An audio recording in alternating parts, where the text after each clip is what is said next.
Hi guys, Ron here and welcome to today's video where I will talk about my time spent in the UK doing aero testing with Aerocoach on the Newport Velodrome. Now we chose the Velodrome as our first location because the changes made here will be larger ones, and more importantly I'll be able to have a feel if I can actually ride in the position and be comfortable and powerful in the position that we're trying out. Before the testing, I've already done some eyeballing on the trainer, so I'm as close to an optimal setup as possible.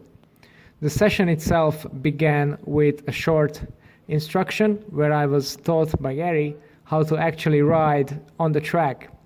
And it might seem very simple, but it actually isn't, because you need to hit a certain speed just to be able to keep on the banking, and then, of course, for the aero testing, to be precise, you need to hold the position as firmly as possible to have consistent measurements.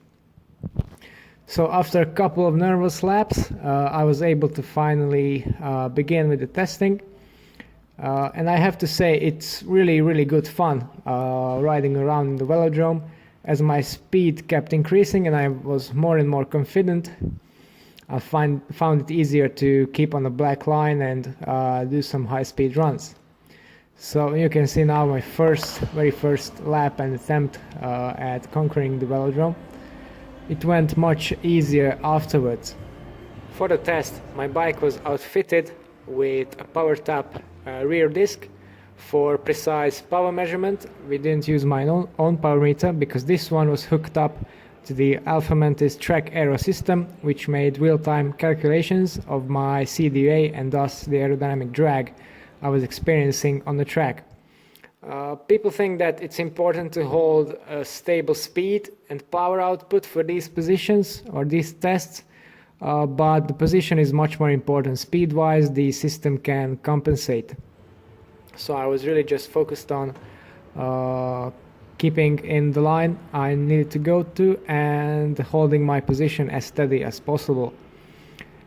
Of course, for first, we made some baseline tests with my existing setup, with my new no-pins skin suit and overshoes, and in the Giro Arrowhead helmet that I've been using since then. And yeah, my CDA wasn't too bad. We started off with values ranging from 0.119 and 0.188, but afterwards we started making changes. Here you can see the actual data transporter being fitted to my bike. After setting a baseline CDA, we started the testing runs themselves. And since we had quite a lot of time, because I had 2 hours on my hands in the velodrome and then 2 hours afterwards in the wind tunnel, we wanted to explore as many options and details as possible.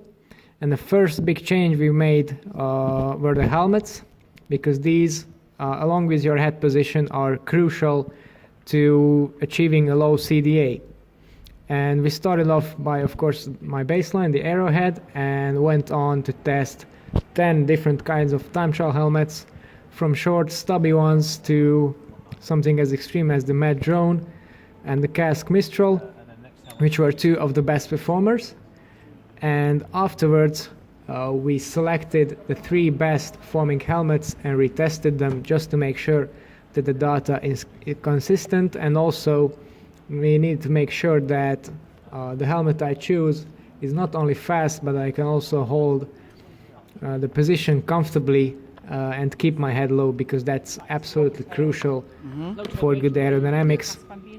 And before that, I didn't really pay attention to this. Then, after this amount of runs, we've established that probably the best helmet for me will be the Cask Mistral, which is a pretty small helmet with a pretty small front end area and a long tail, which fits very snugly on my back, with the Med Drone trailing in at a close second, but with the head down position, the Cask was the best, and it was also very comfortable, so we stick to that for the rest. After testing and retesting all of the helmets in different runs, we started focusing on position changes.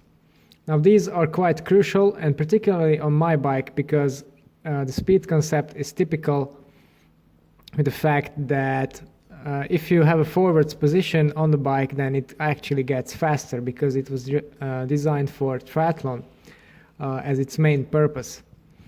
So the first changes that we made was trying to shuffle forward on the saddle, and then it was faster, so we pushed the saddle incrementally forward until we hit basically the tipping point where it was starting to get slower. We also played around with saddle height to achieve a more effective position biomechanically, and then we started to make minute adjustments to my hand position, but we didn't change the stack height yet, just the way I was holding on to the extensions with my arms closed, and also trying to shrug my shoulders or not, and these kinds of minor adjustments to my hand position. Is the number that represents how aerodynamic you are. The lower it is, the better. So your baseline CDA was 188, which is great. As I said, given your height and the equipment that you've got, it'd be weird if it was too high. You've got one bike set up, front wheels, and that sort of thing. Now, the reason why we did head up and head down was, as you found, to explore which helmets will actually make you able to hold your head lower, and also how much impact that makes. If we find that lowering your head makes a big difference, then we change your position to lower your head, so you're not having to constantly think about doing it, so it happens more naturally. So to start with, we found that with the aero head, dropping your head down saved you 3 watts. So that wattage saving is done at 45 kilometers an hour. Okay, so it's 3 watts faster with your head lower. The Casque Mistral was 2.5 watts faster in a normal head position. When you dropped your head down. That was pretty much the first day of testing done, and we made some really good improvements, from which the biggest one was the helmet, but also we gained a couple of watts by changing my saddle and arm position.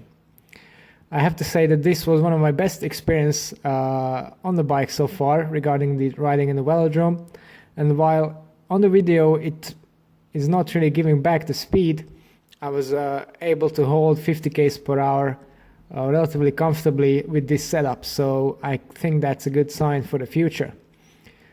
In the next video, I'm going to talk about further refinements to my position in the Boardman wind tunnel, and if you'd like to see that and more about my upcoming time trial setup, then don't forget to tune into our channel and subscribe. It's all for today, and thanks for watching.